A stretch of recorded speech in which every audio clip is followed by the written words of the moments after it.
Hey, y'all, I'm Kim Stewart, host of Book Marketing Mania, where we talk about all the things to help you meet new readers and market your books online.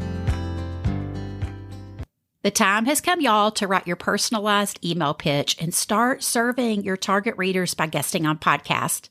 The message God has given you to share in your book is the answer someone is looking for.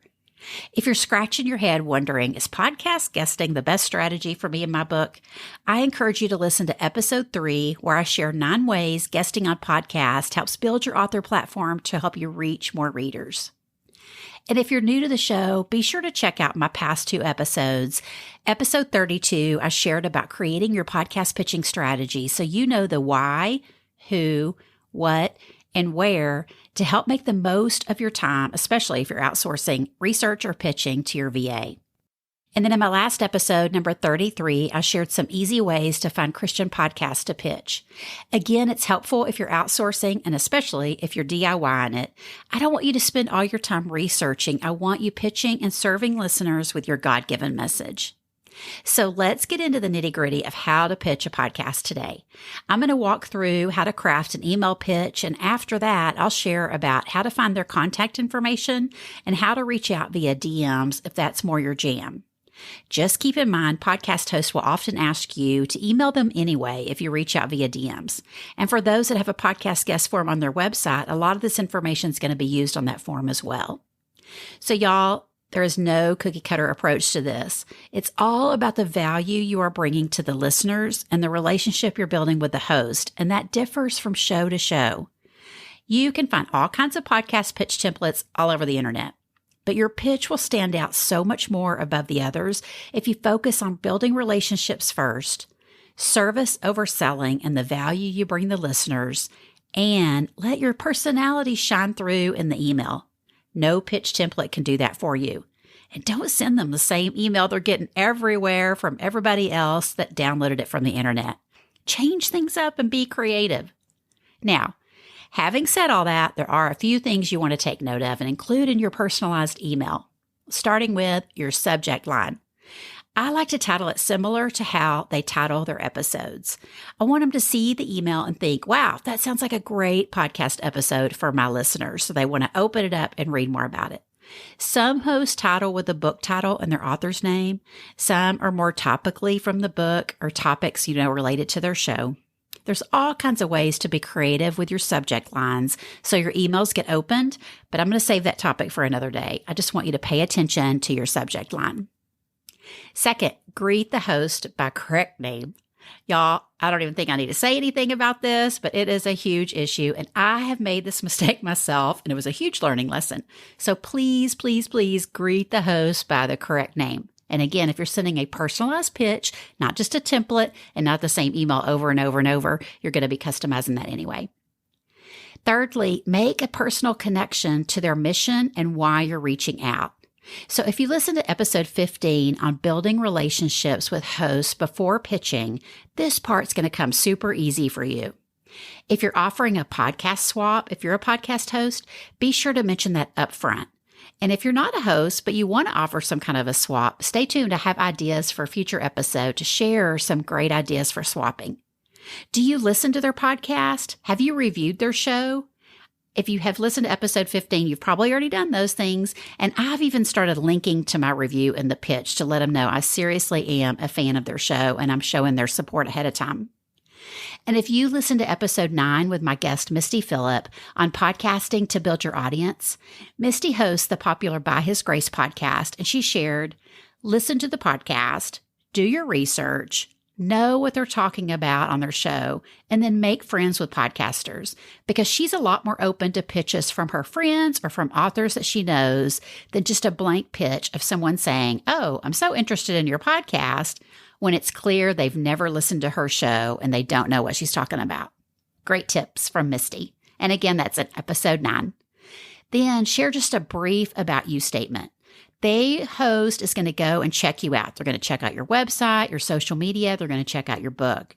And this isn't really about you and how great you are and all your accolades that we want to share about ourselves. It's really just a short bio about you and how great the message you have is for their listeners.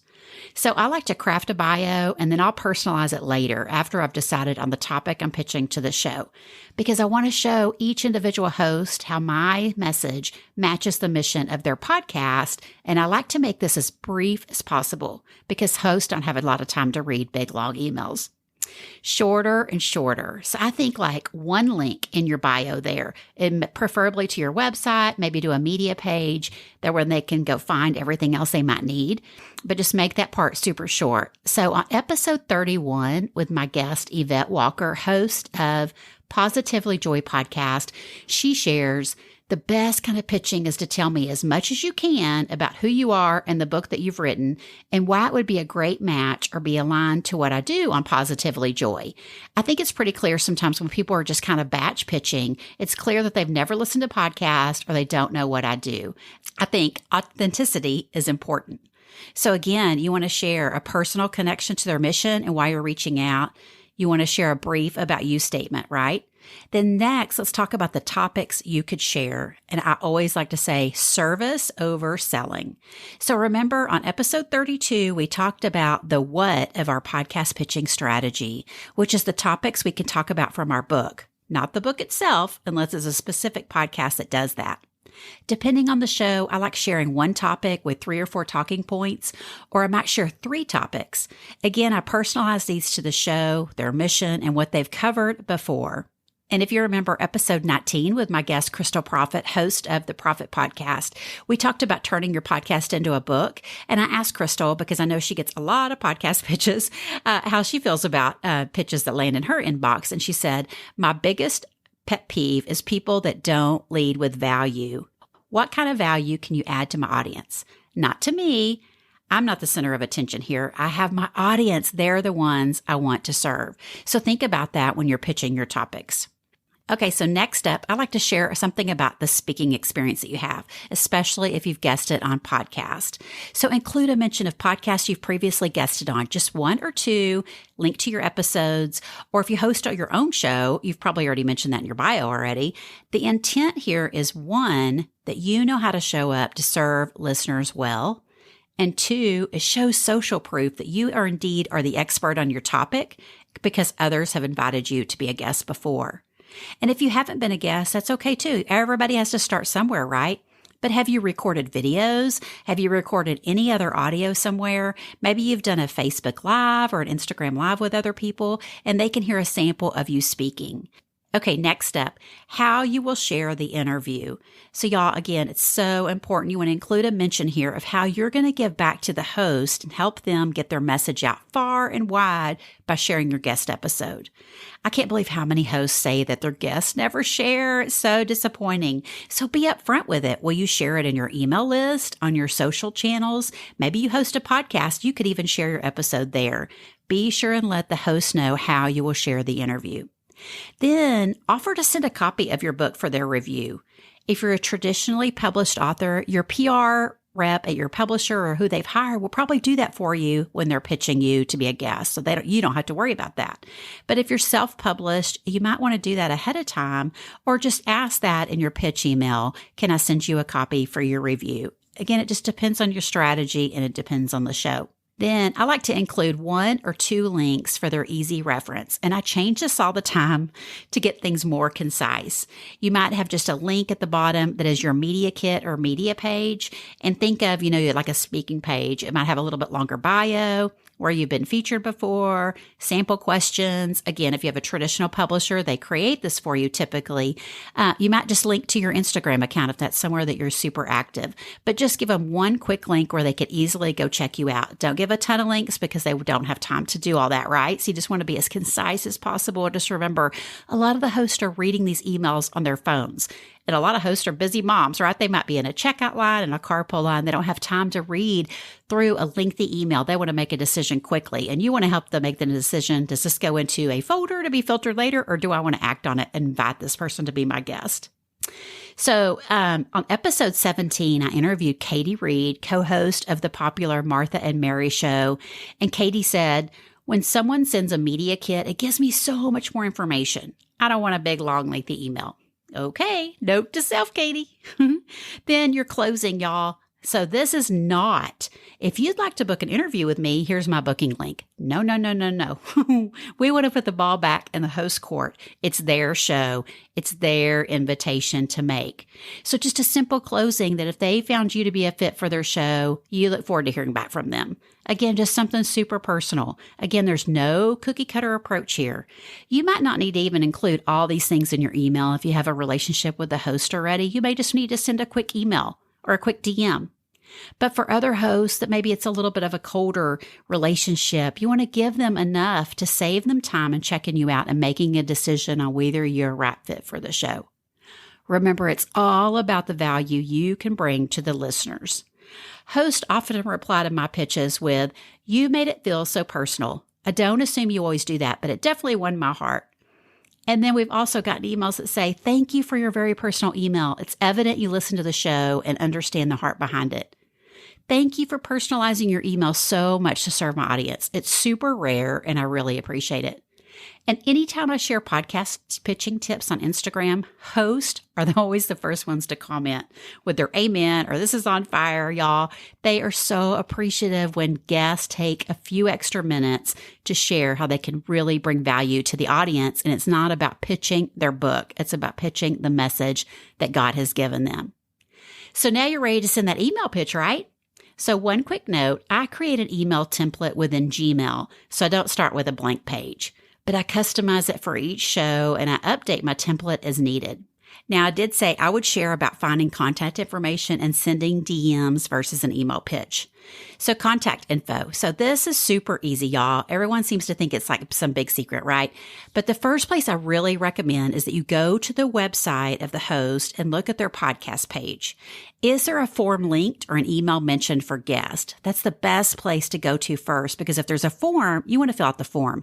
You don't want to mess around with DMs or sending an email, a personalized email. You need to follow and respect their process. So you want to fill out the form first. But if they don't have that, then one thing I highly recommend, and this goes back again to building relationships with podcast hosts, episode 15, subscribe to their email list. I think every single host I know has an opt-in on their website. Subscribe to their email list to get, one, their current email address, right? Whenever they deliver their opt-in, you're going to have their current email address. But more importantly, you're in their email box and you can reply and build a relationship with them long before pitching. Y'all, this is not about the pitch initially. This is just about replying to them. I mean, they'll be so surprised to get a reply from one of their email subscribers and let them know something about the show you just listened to. Build relationships first. If they don't have an opt-in, you can always go to Instagram and look in their profile. If they have a business account, you'll see their email address there. Or lastly, you could just DM them. But again, this isn't about pitching. This is simply asking them, "Hey, do you have a guest submission process for your podcast today?" Just start that conversation there. So I gave some additional thoughts on DMs in episode 15, but here I'll just say too, it will be so much more authentic if you've taken time to build a relationship first before making a pitch in the DMs. Plus, even more important, remember when you're DMing somebody like on Instagram, out of the blue, if they don't know who you are, they're going to immediately click over to your profile to check you out. What will they see? Holy cow, that's another topic in itself. And you can hear Instagram coach Ruthie Gray give some great tips on your Instagram bios on episode 4. And if you're a member of Lindsay Hart's Ignite Your Book Marketing program, I also just coached on this topic in there about getting your home base ready. Because once you start pitching the media, they do go check you out. So when you think about Instagram, what are they going to see when they pull up your Instagram profile? What are they going to see in your bio? What are they going to see in those first 9 pictures? Does that represent who you say you are in your email pitch? And watch for my upcoming guest, Ren Robbins, host of Friends of a Feather, as she shares how she vetted potential guests in a super cool way. A guest recently reached out to her. It's so good. And also on a future episode, you're going to hear Dr. Sandra Dalton-Smith, host of I Choose My Best Life, share how she likes to receive podcast pitches. So be sure to subscribe here in your podcast player to Book Marketing Mania so you don't miss an episode. I hope today's episode was helpful to you in writing your personalized email pitch to guest on podcast and share your God-given message. And if you have any questions, hop over to Instagram and DM me at KimStewInspired. I'd love to help you. Thanks for tuning in today, and I'll see you back here in 2 weeks to help you market your book one podcast at a time.